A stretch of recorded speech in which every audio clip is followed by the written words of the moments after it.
돈에 눈이 멀다라는 이야기를 들어보셨을 겁니다. 돈에 눈이 멀다. 돈 때문에 가장 가치를 두어야 되는 일을 포기하거나 그것을 잃어버릴 때 사용되는 말일 겁니다. 돈에 눈이 멀다라고 말입니다. 그런데 이 말은 새로운 말이 아니라 그리스 로마 1세기에 그리스 로마 신화에 나오는 이야기입니다. 이 부자라는 단어가 당시 헬라어로는 플루토스라고 하는 단어인데, 이 플루토스가 재물의 신입니다. 돈의 신입니다. 그런데 신 중에 신이라고 여겼던 제우스가 이 돈을 갖고 있어서 이 플루토스가 교만하니까 눈을 멀게 합니다. 돈 때문에 사람들에게 힘을 과시하고 이 돈으로 자기의 어떤 영역을 넓히려고 하는, 그리고 제우스를 무시하는 이런 일로 인해서 제우스가 이 플루토스를 눈멀게 합니다. 그래서 부자가 재물의 신이 눈이 멀어버린 그 사건이 있습니다. 물론 신화지만, 그래서 부자가 눈이 멀다라는 말은 엉터리 같은 말은 아닙니다. 돈이 많으면 오히려 그것으로 더 많은 일을 해야 되는데, 그렇지 못한 경우, 돈에 매여 살거나 돈 때문에 살아가는 경우를 아마 돈에 눈이 멀다라고 우리는 말들을 합니다. 어쩌면 부자가 되면 눈이 멀 수 있다라고 하는 경고일 수도 있습니다. 부자가 되지 말라는 게 아닙니다. 부자가 되라 라는 말이긴 하지만, 부자가 되는 것 때문에도 눈이 멀 수 있으니 조심하라 라고 하는 말씀이기도 합니다. 오늘 우리가 읽은 말씀에는 1년의 긴 여행을 하겠다는 사람, 그리고 이 도시 저 도시 다니면서 내가 돈을 좀 벌어보겠다라고 하는 사람에 대한 강한 경고 또는 책망의 말씀입니다. 야고보는 예수님의 동생입니다.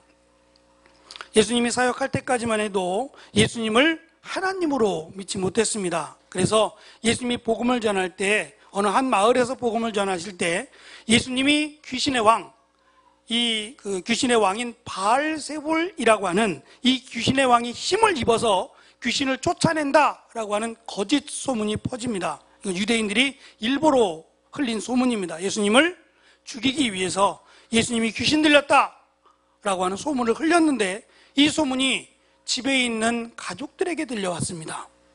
예수님이 귀신 들렸다더라.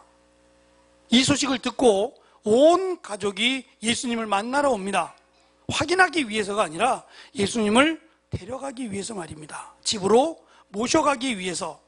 혼자 두었더니 이상해졌구나, 안 되겠다, 예수님을 집으로 모셔가자 라고 해서 예수님을 집으로 모시기 위해서 예수님을 쫓아 예수님이 계신 곳을 향해 득달같이 달려갑니다.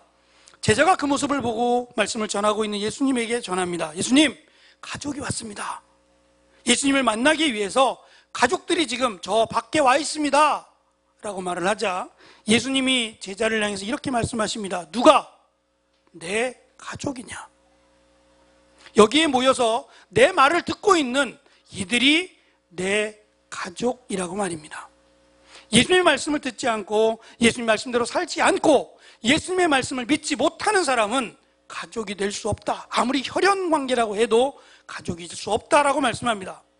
그러나 혈연관계도 아니고 전혀 나와 상관이 없고 어쩌면 사회적으로 무시당하고 별볼일 사람들이 눈여겨보지 않는 사람이라고 해도 예수님을 믿고 그 말씀대로 살아간다면 내 가족이다라고 말씀하셨습니다. 야고보는 이러한 엉터리 같은 믿음을 갖고 있었지만 예수님이 죽으시고 부활하시고 또 성령이 임하심을 통해서 그는 완전히 사람이 바뀝니다. 이제는 정말 예수님을 위해서 나의 형이 아닌 하나님의 아들이신, 그리고 하나님이신 예수님을 위해서 살겠다라고 고백하며 사실은 야고보서라고 하는 이 말씀을 기록하게 됩니다. 자기를 돌아보며 자기와 같은 수많은 사람들을 바라보며 그는 행함이 중요하다라는 것을 강조합니다. 그래서 행함이 없는 믿음은 죽었다라고 말하기까지 했습니다. 야고보는 1년 동안 여행을 가겠다, 그리고 거기에 다니면서 돈을 벌어보겠다고 말한 이들을 책망한 이유가 있습니다. 단순히 여행 때문도 아니고 돈을 벌어보자 라고 하는 생각 때문도 아닙니다. 그들은 이렇게 말했습니다. 우리가 주의 뜻이면 살기도 하고 이것 저것도 하리라 라고 말입니다. 주의 뜻이면 내가 살기도 하고 이것저것도 하겠다 라고 고백했던 믿음의 사람들입니다. 그런 믿음의 사람들이 그 고백과 전혀 상관없이 내가 주의 뜻이면 이라고 말한 것과 전혀 상관없이 떠날까? 1년 동안 그냥 어디나 한번 떠나볼까? 그리고 그 어디든지 다니면서 돈 좀 벌어볼까? 라고 하는 생각을 갖고 있었기 때문입니다. 나는 너를 사랑해 라고 말하면서 이 사랑해 라고 말하면서 이 사랑해라고 하는 사람이 마치 스토커와 같이 5분 간격으로 전화하고 지금 어디 있어? 지금 뭐해? 어디야? 5분 간격으로 말입니다. 그러면 이 사람이 정말 나를 사랑하는구나. 나를 이렇게 보고 싶어 하는구나. 5분도 나를 못 기다리는구나. 야, 나를 정말 사랑하나 봐. 라고 감격하시겠습니까? 5분마다 전화가 오고 5분마다 문자가 오고 그러면 정말 이 사람은 나를 사랑하는구나. 내가 이 사람하고 결혼해야겠다. 라고 생각하시겠습니까? 그렇지 못할 겁니다. 못 살겠다 생각할 겁니다. 미치겠다 정말. 정말 나를 사랑하는 거 맞아? 나를 못 믿는 거 아니야? 내가 어디 있는지 그렇게 확인하고 싶어하고 마치 나를 집착하는 거 아니야? 내가 이 사람의 소유가 아닌데 마치 내 소유, 내 손 안에 있어야 되는 것처럼 이건 사랑이 아니지 라고 하며 떠나갈 겁니다. 사랑은 무리하지 않습니다. 고린도전서 13장에 있는 말씀처럼 사랑은 무리하지 않습니다. 교만하지 않습니다. 오히려 그 사람을 배려하고 그 사람을 세워주고 정말 아껴줄 겁니다. 이것이 사랑입니다. 내가 하고 싶어 하는 대로 하는 것, 사람들은 이것을 자유라고 말할지 모르지만 이것이 법을 벗어나면 불법이 됩니다. 아무리 내가 하고 싶어도 내가 하고 싶은 대로 다 하면서 사는 것이 옳은 것은 아니라는 겁니다. 하나님의 사람으로 내가 주의 뜻이면 이라고 말한 사람이 나에게 주어진 삶 내 마음대로 살지 뭐 내 건데 라고 말하며 1년 동안 여행을 다녀보겠다. 자기는 그렇다고 치고 자기와 관련된 가족이나 또 자기가 해야 될 일은 어떻게 되는 겁니까? 너무도 무책임하게 그냥 나 혼자 좋으면 되지 라고 하는 생각으로 1년 동안 아무데나 그냥 여행을 다녀보고 싶어. 그리고 내가 거기서 그냥 돈도 좀 벌고 그리고 돌아와서 내가 했던 것 자랑할 거야 라고 하는 이 허탄한 자랑들이 악하다고, 도저히 하나님의 사람으로 있을 수 없는 일이라고 야고보는 강하게 책망하고 있는 겁니다. 1년의 긴 계획의 여행은 가난한 사람은 꿈꿀 수 없습니다. 돈을 벌겠다고 하는 게 아니라 여행입니다. 이는 부자입니다. 부자기 때문에 긴 여행을 해도 내 돈을 내가 쓰겠다는데, 내가 마음대로 돈 쓰며 살겠다는데 누가 뭐라고 할 거야? 라고 하는 것, 이것이 오히려 허탄한 생각이다라고 야고보는 강조합니다.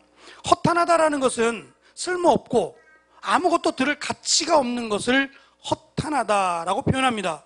그런데 이 말을 당시 헬라어 성경에서는, 헬라어 사전에서는 허탄하다라는 것을 교만하다라고 썼습니다.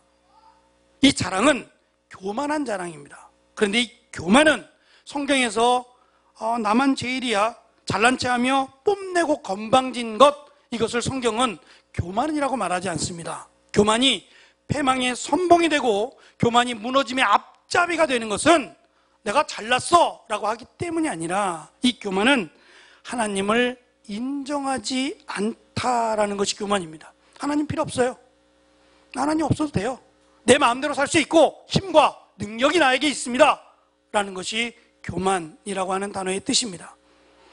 우리는 지금 계속해서 사도의 사사기를 수요일마다 말씀을 나누고 있는데 300년밖에 되지 않는 사사기간 동안에, 사사기 기간에 12명이나 되는 사사가 등장을 합니다. 그런데 사사들조차 도무지 사사 같지 않은 모습들을 우리는 보게 됩니다. 왜 그럴까?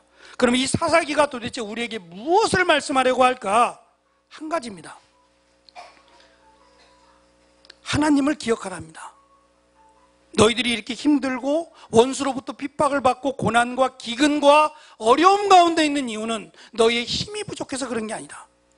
너희가 하나님을 인정하지 않기 때문이다라는 겁니다.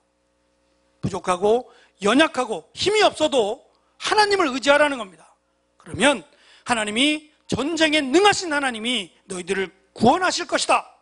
하나님만을 믿어라. 그 하나님이 누구냐? 천지를 창조하신 우리가 믿는 유일하신 하나님이라는 겁니다. 그래서 겸손은, 교만의 반대인 겸손은 나는 하나님이 없으면 아무것도 할 수 없습니다. 나는 하나님만이 소중합니다라고 고백하는 사람을 성경은 겸손한 자라고 여깁니다. 하나님은 그를 들어서 높이시겠다라고 약속하셨습니다. 결국 하나님의 뜻대로 살아가는 사람, 내가 주를 위해 살아간다라고 하는 사람, 겸손한 사람이고 하나님은 그를 높이실 거라고 말씀합니다. 그가 부자가 아니어도 말입니다. 부자여도 말입니다. 그런데 안타깝게도 부자는 자기가 가진 것이 너무 많고 이 물질이 힘이 되는 것을 압니다. 그래서 이 물질을 통해서 오히려 자기를 드러내고 자랑하기를 원하고 하나님이 필요 없다라고 말하는 그를 야고보는 책망하고 있는 겁니다. 왜 그렇게 사느냐고 말입니다. 야고보서 5장 1절은 부자들에게 이렇게 경고합니다. 들으라, 부한 자들아, 너에게 임할 고생을 인하여 울고 통곡하라. 울고 통곡하라는 표현은 예수님께서 자주 쓰셨던 표현입니다. 이를 갈며 울리라, 통곡하리라. 지옥 간단 말입니다. 사람들은 부자가 천국 갈 줄 알았습니다. 부자가 하나님의 축복을 받은 사람이니까요. 아브라함의 축복이나 욥의 축복을 보면 하나님은 축복하셔서 부자가 되게 하시는구나 라는 생각에 부자는 하나님의 나라에 가장 먼저 들어가는 사람이라고 여겼습니다. 그들의 생각이 말입니다. 그런데 우리가 부자와 나사로의 비유에서 본 것처럼 정작 이 땅의 삶을 마감하고 나니 부자는 천국에 들어가 있는 게 아니라 지옥에 가 있는 겁니다. 너무 놀랐습니다. 뭔가 잘못됐습니다. 제가 천국에 가야 되고 저 병자였고 거지였고 고아였던 나사로는 지옥에 와야 되는 겁니다. 그의 삶을 좀 보세요. 얼마나 비참한지. 그러니 지옥에 가야 되고 나는 부자였습니다. 이 떵떵거리며 살아왔던 사람들로부터 존중을 받았고 저 사람은 얼마나 큰 하나님의 축복을 받았을까? 저는 당연히 천국 가야 됩니다 라고 이야기했을 때에 하나님이 말씀하십니다. 잘못된 것이 아니라 바르게 된 거라고 말입니다. 부자라 그래서 천국 가는 게 아닙니다. 거지라 그래서 병자라 그래서 지옥 가는 게 아니라 그가 하나님의 말씀을 들었고 믿었고 그 말씀대로 살았느냐, 예수 그리스도를 믿음으로 살았느냐라는 것이 천국과 지옥을 결정한다라는 것을 듣게 됩니다. 그리고 형제들에게 말합니다. 천사에게 말하기를, 아브라함에게 말하기를, 이 나사로를 지금 세상 가운데 좀 보내주십시오. 제 부탁은 그겁니다. 세상 가운데 보내서 내 형제 5이 있는데 다 부자입니다. 그러면 이들이 다 여기 오지 않겠습니까? 저는 그렇다고 치고 이 5명의 형제들은 가서 회개할 수 있도록 나사로를 좀 보내주시면 안 됩니까? 라고 요청을 했을 때에 이미 그들에게도 선지자가 있다. 그들에게도 지금 이 말씀을 전하는 자들이 있다. 그들이 안 믿는 거다. 안 믿으면 어쩔 수 없다. 결국은 지옥으로 올 수밖에 없다는 얘기입니다. 부자가 된다는 것 축복입니다. 누구도 가난하게 사는 것을 원하지 않습니다. 문제는 부자가 되기 때문에 눈이 멀고 부자가 되기 때문에 지옥을 간다면 선택하셔야 됩니다. 바울은 말합니다. 내가 부자가 되는 걸 원하지 않는다. 너무도 가난하게 되는 걸 원하지도 않는다. 우리가 이 땅을 열심히 수고로이 땀을 흘려 살아가는 것 중요하고 소중합니다. 그렇게 해서 얻어지는 것으로 우리는 열심히 또 이 땅을 살아갈 수 있습니다. 사실은 여기에 만족할 수 있어야 됩니다. 내가 걸을 수 있고 내가 식사를 할 수 있고 소화를 할 수 있고 또 무언가라도 조금 나눠줄 수 있다면 우리는 정말 행복한 삶을 사는 겁니다. 우리가 잘 아는 대로 죽은 자의 옷 수의에는 주머니가 없습니다. 저는 주머니가 참 많은 것 같아요. 제가 원한 건 아닙니다. 저 이렇게 맞춰주세요라고 한 게 아니라 그냥 기성복을 그냥 옷을 산 겁니다. 주머니를 한번 세어봤더니 하나, 둘, 셋, 넷, 다섯, 여섯, 일곱, 여덟. 그냥 옷 한 벌에 8개의 주머니가 있는 거 얼마나 많이 집어넣으라고. 뭘 그렇게 늘 게 많다고 8개씩이나 주머니를 갖고 살아갑니다. 여기다가 뭘 넣어갖고 다닐까요? 요즘은 그냥 카드 한 장이면 됩니다. 주머니 많지 않아도 됩니다. 카드 한 장이면 모든 게 해결되는 시대는 살고 있습니다만, 과거에는 카드로 해결될 게 아니었으니까 이것저것 다 주머니에 넣고 다니고, 주머니에 뭔가 좀 많으면 그 사람은 넉넉한 사람이라고 여겼습니다. 아이들이라도 만나면 주머니에 사탕 꺼내서 어른들이 사탕도 나누어 주고, 이것저것 있으면 볶음곡식도 꺼내서 나누어 주고 하던 넉넉하게 살아가는 그런 것이 좋았던 시절이 있었습니다. 그런데 그건 살아있을 때 이야기입니다. 아무리 맛있는 것도 건강한 사람에게 맛있는 겁니다. 아픈 사람, 지금 당장 물조차 마실 수 없는 그분에게 맛있는 고기는 그림의 떡입니다. 의미 없지요? 우리가 건강하게 무언가를 잘 먹을 수 있고 소화할 수 있다는 것이 사실은 감사여야 되고 축복이어야 됩니다. 더 이상은 욕심이라고 설명을 합니다. 예수님은 부자에 대해서 많이 부정적이셨어요. 그래서 약대라고 하는 낙타의 일종인데, 이 낙타의 일종이 바늘을 보면 귀가 있죠. 실을 집어넣는 바늘귀가 있는데, 낙타가 바늘귀에 들어가는 것으로 설명하셨어요. 부자가 천국 가는 것이 낙타가 바늘귀로 들어가는 것보다 더 어렵다는 겁니다. 불가능하다는 얘기죠. 왜 그럴까요? 왜 부자가 천국에 들어가기가 이렇게 힘든 걸까요? 그 답은 마태복음 6장 24절에서 예수님이 이렇게 말씀하십니다. 하나님과 재물을 겸하여 섬길 수 없다라고 말입니다.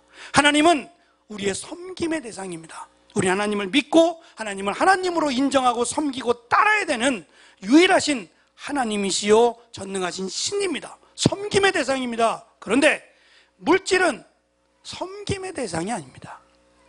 물질은 사용하라고 있는 겁니다.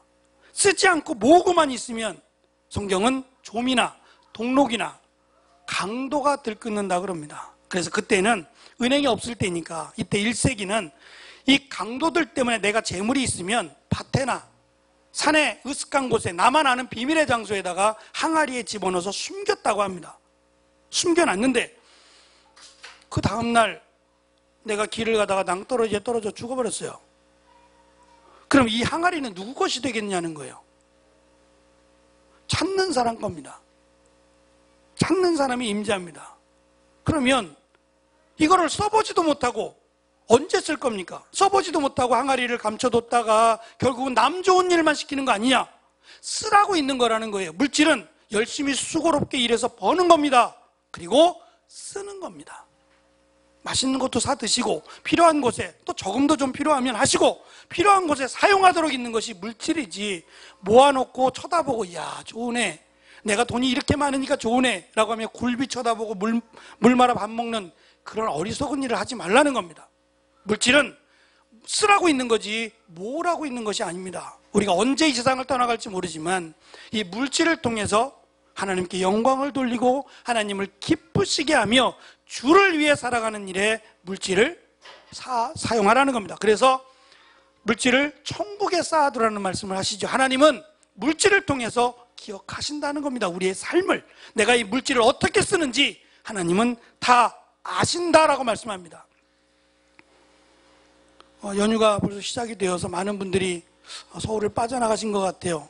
이렇게 좀 차로 다니시기가 편하시지요. 오늘도 많이 이동을 하실 텐데, 어제 제가 섬겼던 교회 집사님 부부가 전화가 왔어요. 목사님 잠깐 들러도 되겠습니까? 어디 계시나요? 교회에 있지요. 예, 그럼 교회로 가겠습니다. 주소를 찍어드렸더니 1시간 정도 후에 교회로 오셨어요. 과일 바구니 하나 갖고 오셔서 두런두런 이야기하시고 참 반가웠습니다. 오랜만에 제가 나온 뒤에 처음으로 뵌 얼굴이니까 또 반가웠고, 제가 나올 때 식사 대접을 해주셨어요. 어디죠? 그쪽이? 잘 몰라요. 길하고는 저는 참 관련이 없는데 하여튼 거기 가서 오리고기를 사주셨어요. 그래서 마지막 그분과 식사를 하고, 몇 분 목사님하고 같이 식사를 하고 제가 왔는데요. 그분은 그 성수동 쪽에 박스 공장을 하십니다. 그러니까 화장품 박스, 뭐 작은 박스부터 큰 대형 박스까지 그 박스를 만드는 그 일을 하셔요. 꽤 오랫동안 이 일을 하셨는데 이런 얘기를 하셔요. 제가 만났을 때에 목사님, 요즘은 경기가 참 어렵습니다. 인터넷이 있다 보니 인터넷에서 말도 안 되는 가격 경쟁이 이루어집니다. 예를 들면 박스 하나에 1,000원을 받아야 되는데 500원이라고 올립니다. 그러면 소비자들은 그것도 모르고 여기가 싸다, 여기서 해, 그리고 찾아가는데 그 질이 안 좋습니다. 종이도 푸석푸석하고 인쇄도 안 되고 박스도 잘 맞지 않는, 그래서 소비자도 골탕을 먹고 그 만들어 파는 사람도 성실하고 정직하지 못하고 이런 일들이 발생하다 보니 속상합니다. 그렇다고 500원씩 만들어 팔 수는 없습니다. 이거는 팔아도 적자입니다. 내가 최선을 다해서 받을 만큼 정확하게 정직하게 장사를 하고 싶습니다. 그래서 하나님께 영광을 돌리는 사업을 하고 싶은데 어렵네요. 정직하게 이걸 보여주기도 어렵고, 찾아오는 손님에게는 다 보여드리고 가격도 말씀드리고 그분이 결정하겠지만 인터넷에서는 이게 사진으로만 보여지다 보니 좋고 나쁨이 잘 가려지지 않습니다. 어렵습니다, 요즘 사업이, 라는 얘기를 들었습니다. 그리고 이제 어제 오셔서 뭐 사업 얘기하신 게 아니고 목사님 옛날 생각이 납니다 라고 하면서 옛날 이야기도 좀 하고, 그렇게 1시간 정도 이야기를 나누다 돌아가시면서 제 손에 선교헌금 봉투를 하나 쥐어주셨어요. 목사님, 제가 부족하지만 교회를 위해서 기도하겠습니다. 귀한 일에 사용해 주세요라고 하며 가시면서 봉투를 주셔서 내려가면서 받는 바람에 뭐 기도를 할 수가 없었어요. 길에 서서 기도합시다 그럴 수 없어서 제가 교회에서 기도하겠습니다 라고 하고 주차장에다가 차를 대놓으셔서 가시는 길에 인사를 드리고 돌아와서 이제 기도하려고 보니까 또 봉투 안에 금액을 봤어요. 그랬더니 수표로 100만 원이라고 쓰여 있었습니다. 사업하시는 분들에게 100만 원이야 뭐 아무것도 아닐 수 있는데, 제가 이야기를 들었던 건 힘들다, 어렵다라는 이야기였습니다. 불과 4개월 전 이야기입니다. 나아지진 않았을 겁니다. 여전히 어려울 거고 여전히 아마 힘든 시간을 보내실 텐데, 이분의 생각 속에는 사업이 아니라 하나님이 먼저였던 것 같습니다. 그래서 목사님들을 다 돌아다니면서, 전 나와 있는데 이미 저까지 찾아와서 기도해 주시고 선물도 하나 주시고 또 교회를 위해서 헌금도 해 주시고, 이분은 하나님을 사랑하는 부자가 되겠구나라는 생각했어요. 하나님 축복해 주시기를. 그래서 정말 이 물질을 통해서 마음껏 하나님을 기쁘시게 하는 부자가 되었으면 좋겠다. 많은 부자들이 그렇지 않는데 정말 멋진 부자가 되었으면 좋겠다라는 기도가 저절로 나왔습니다. 왕의 이발사가 있었습니다. 이 이발사는 솜씨가 좋기도 하지만 한 가지 행복한 이발사였습니다. 머리를 자르면서 행복한 이야기들을 많이 나눴습니다. 오늘 된장국을 먹었는데 이 된장국이 어쩌고 저쩌고 하는 이런 그냥 평범한 이야기를 통해서 사람들을 행복하게 해주었고, 왕은 이 이발사에게 이발을 받는 동안 행복했습니다. 그래서 이 이발사를 행복한 이발사라고 불렀습니다. 그래서 이발사들이 많은데 굳이 왕은 이 행복한 이발사에게 가는 겁니다. 행복하니까. 머리를 자르는 그 시간 행복하니까 이 이발사에게 가서 머리를 깎곤 했습니다. 어느 날 이 이발사가 일을 다 마치고 집에 가는 길에 항아리 6개가 가지런히 놓여 있는 걸 봅니다. 이게 뭐지? 누가 여기다 이런 걸 놨어? 라고 하다가 뚜껑을 열어보니 금화가 가득 들어있는 겁니다. 이 소중한 걸, 이 귀한 걸 누가 놓고 갔지? 라고 하는 마음에 한참을 기다렸는데 주인은 나타나지 않습니다. 안 되겠다, 여기다 놔두면 또 나쁜 일을 당할 수 있으니까 가져가서 이걸 찾으러 오거든 내가 돌려주자 라고 하며 6개의 항아리를 집으로 가지고 와서 한 켠에 이렇게 항아리를 모아놨습니다. 누가 봐도 그냥 평범한 항아리입니다. 그 안에 금화가 들어있으리라고는 생각도 못할 겁니다. 그런데 한 가지, 5개의 항아리에는 금화가 아구까지 가득 차여 있었는데 나머지 한 항아리에는 6번째 항아리에는 반만 차여 있는 겁니다. 내 거 아닌데 그 마음이 참 자꾸 신경이 쓰입니다. 이 반밖에 차지 않는 항아리 때문에 신경이 쓰이기 시작합니다. 채워야겠다. 이걸 채워놓고 나중에 필요한 분이 있으면 내가 그때는 줘야겠다. 이런 마음이 처음에 들었습니다. 시간이 지날수록 내 거라는 생각이 더 강해지고 어차피 내 거면 이걸 채워야지 라고 하는 생각이 많아졌습니다. 그러면서부터 행복한 이발사는 웃음을 잃었습니다. 어떻게 해서든지 열심히 일해서 그 말을 채워야 됩니다. 그래서 예전에 6시에 끝났으면 10시까지 일을 하는 겁니다. 그리고 여유를 갖고 머리를 자르면서 이야기도 하던 여유가 없어졌습니다. 빨리 잘라서 한 사람이라도 더 손님을 받아야 됩니다. 궁중에서 일하고 나와서 밖에서도 일을 해야 됩니다. 그러니 매일매일이 피곤했습니다. 얼굴은 이렇게 얼굴 밑에, 눈 밑에 그늘도 지고 누가 봐도 피곤한 삶을 살고 있었고 행복하지 않았습니다. 어느 날 왕이 행복한 이발사를 찾아와서 머리를 좀 잘라다오, 늘 그랬던 것처럼 잘라다오라고 했는데 그날은 다른 때와 달리 아무 말도 하지 않습니다.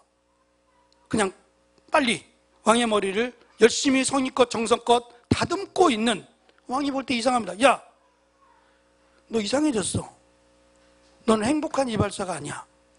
혹시 너희 집에 금항아리 6개 있는 거 아니야? 라고 말을 하자 이 이발사가 깜짝 놀랐습니다. 왕이 뺏어가는 거 아니야? 누가 이걸 알렸지? 라고 하며 마음이 쿵닥쿵닥 할 때에 왕이 말합니다. 웃으면서 나도 그거 있었거든. 그런데 절대로 채워지지 않아. 그리고 중요한 것은 이것은 내 거가 아니야. 그리고 이것이 있는 동안 너는 행복하지 않아. 빨리 그 자리에 갖다 놓으라는 겁니다. 그래서 갖고 있던 사람들이 그렇게 길거리에 6개의 항아리를 내다 버린 겁니다. 이것 때문에 행복하지 않으면 나는 행복을 택하겠다고 말입니다. 그리고 그는 6개의 항아리를 원래 있던 곳에 돌려놓고 나서야 다시 콧노래를 부르는 행복한 이발사가 되었답니다. 물론 이야기입니다. 우아지만 이 6번째 항아리가 강조하는 것은 인간의 욕망입니다. 인간의 욕망은 채워지지 않는 항아리와 같답니다. 아무리 채워지지 않습니다. 그래서 야고보는 오늘 한마디로 정리해서 이렇게 설명합니다. 너희는 안개니라. 안개는 가시거리가 1km가 되지 않는 것을 안개라 그럽니다. 1km를 한번 걸었더니 1시간이 채 되지 않습니다. 너희의 인생은 1시간 거리밖에 되지 않는다. 그런데 1년을 여행하며 살겠다? 여기저기 다니면서 돈을 좀 벌어보겠다? 이것을 자랑하며 살겠다? 얼마나 어리석고 얼마나 미련하고 잘못된 생각인지 모릅니다. 1시간 남았다면 이 1시간에 가치를 두고 살아갈 겁니다. 일을 하든지 무엇을 하든지 나에게 가장 소중한 것을 하며 살아갈 텐데 너희가 말한 것처럼 내가 주를 위해 살리라, 이것도 저것도 하리라 해야죠. 1시간 남았다면 아마 이 자리에 와서 기도하며 하나님의 은혜 가운데 내 삶을 아마 정리하지 않을까 싶습니다. 곧 있으면 천국을 갈 텐데 천국을 갈 때 아무것도 가져갈 수 없어요. 예? 돈지갑, 옛날에 할머니들이 이렇게 100원짜리 넣었던 돈지갑 있잖아요. 아무리 애지중지하던 돈지갑도 가져갈 수 없습니다. 가져가도 소용이 없고요. 천국에 가면 필요하지 않습니다. 우리가 가는 그곳은 너무도 좋아서 마치 돈으로 살 수라도 있으면 무슨 어떻게 해서라도 돈으로 사고 싶을 만큼 좋고 행복한 곳이 천국입니다. 우리는 이미 이 천국을 받았습니다. 이미 보장되어 있는 겁니다. 그러면 이 천국에 들어가는 사람답게 물질을 모으는 데 힘쓸 것이 아니라 물질을 통해서 하나님을 기쁘시게 하고 주를 위해 사는 일에 힘쓰는 멋진 삶을 살아야 될 겁니다. 하나님께서 우리에게 건강을 주셨다면 이 건강을 통해서 세상적인 일만 열심히 하다 가지 마시고 하나님의 일을 좀 했으면 좋겠습니다. 그것이 얼마나 가치 있고 기쁘고 소중한지, 그리고 앞으로 자라는 우리 청년들에게 귀한 믿음의 본이 될 겁니다. 사람을 살리고 사람을 세우는 일은 너나 해라가 아니라 우리가 해야 되는 일이고 내가 해야 되는 일입니다. 하나님께서 원하시는 뜻은 이 땅에 잘 먹고 잘 살고 끝! 그게 아니라 하나님의 나라를 유업으로 받을 사람다운 그런 멋진 삶을 살기를 원합니다. 그래서 주를 위해 사는 것, 이것이 물질이 되었든지 시간이 되었든지 무엇이 되었든지 간에 우리에게 주어진 삶, 정말 남은 때, 우리에게 남은 때 주님의 뜻대로 살아가는 멋진 삶, 부자면 부자로, 또 부족하면 부족한 대로 하나님을 기쁘시게 하는 주를 위해 살아가는 멋진 삶이 우리 모두에게 있기를 축원합니다. 베드로는 마지막으로 이렇게 우리에게 말씀합니다. 이 말씀 같이 한번 읽고 우리 기도하려고 합니다. 같이 읽어보겠습니다. 시작. 그 후로는 다시 사람의 정욕을 따르지 않고 하나님의 뜻을 따라 육체의 남은 때를 살게 하려 함이라. 한 번 더 읽죠. 그 후로는 다시 사람의 정욕을 따르지 않고 하나님의 뜻을 따라 육체의 남은 때를 살려 하려 함이라. 아멘. 우리의 남은 때 주를 위해 살아가는 멋진 삶을 살아가시는 우리 모두가 되기를 간절히 축원합니다. 이 시간 같이 한번 기도하겠습니다. 기도할 때 우리의 남은 때 주를 위하여 살아가기를 다짐하고 또 하나님 믿음 주셔서 하나님의 주를 위해 살아가는 귀한 은혜가 있도록 이 시간 우리의 삶을 돌아보고 정말 하나님께서 원하시고 기뻐하시는 삶을 살아가고 있는지 다시 한번 점검하고 기도하겠습니다. 기도합니다. 주님 감사합니다. 이 시간 우리에게 주신 말씀, 하나님의 뜻은 주를 위해 사는 것이라고 말씀하셨습니다. 부자는 앞으로 1시간밖에 남아있지 않는 삶 가운데 내 뜻대로 내 생각대로 그저 1년 동안 여행이나 하면서 돈을 벌며 살고 이것을 자랑하며 살겠다는 교만한 자랑을 늘어놓고 있습니다. 하나님은 이를 악하다고 말씀합니다. 죄라고 말씀합니다. 하나님, 우리에게 주신 시간은 하나님의 겁니다. 내 거라고 착각하지 않게 하시고 나에게 주어진 삶 내 거인 것 같지만 하나님이 허락하시는 동안의 삶입니다. 하나님이 나에게 주신 삶, 나에게 주신 시간, 나에게 주신 물질을 통하여 하나님 나를 드러내고 나를 자랑하며 살 것이 아니라 하나님을 자랑하며 하나님을 영화롭게 하고 주를 위해 살아가는 우리의 삶, 우리의 시간, 우리의 물질이 될 수 있도록 하나님 도와주시기를 원합니다. 바울이 고백한 것처럼, 베드로가 고백한 것처럼 내 남은 때 안개와 같은 세상 가운데 야고보가 고백하던 것처럼 내 남은 때 주의 뜻대로 살아가는 귀한 은혜가 우리 가운데 풍성하도록 나의 삶을 돌아보고 하나님을 기쁘시게 하는 삶이 될 수 있도록 인도하여 주옵소서. 예수님의 이름으로 기도합니다. 아멘. 우리 같이 찬양하겠습니다.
기쁨이 되는 것